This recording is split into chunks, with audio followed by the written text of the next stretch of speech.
We're going to stick with the semiconductor story. Every day we partner with the Financial Times to bring you Lex on Bloomberg, so you can get a sneak peek at tomorrow's Lex column today.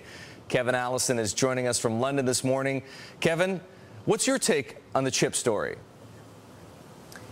Well, it's an interesting time for chip makers. Intel's forecast is just an example of how chip makers seem to be benefiting from a swing back in demand as companies restock ahead of the holiday season. And it increasingly looks like the PC industry may see better than expected purchasing next year as IT departments, which are the biggest purchasers of computer equipment, start to have to replace old computers and old phones and things. So it's an exciting time. It stretches over to memory chip makers as well.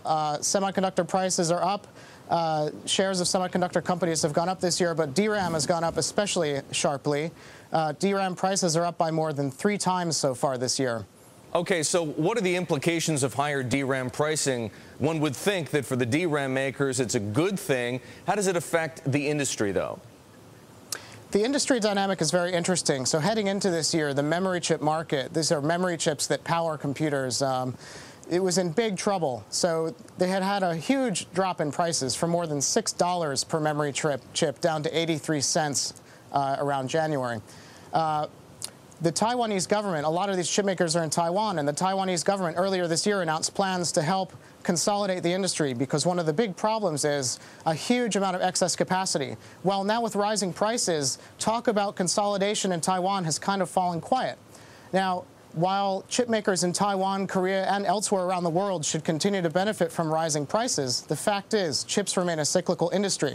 So to the extent that rising prices mean that some of that extra manufacturing capacity is not actually taken out of the market through consolidation, it just means that chips are going to remain subject to sharp cyclical swings in the future.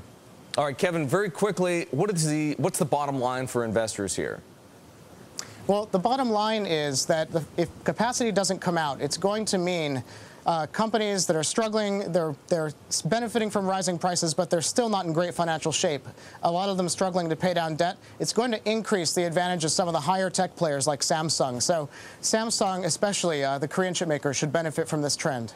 Kevin Allison, thanks so much. Kevin, with a take on what higher DRAM memory prices in Taiwan means for the industry, not necessarily a good thing.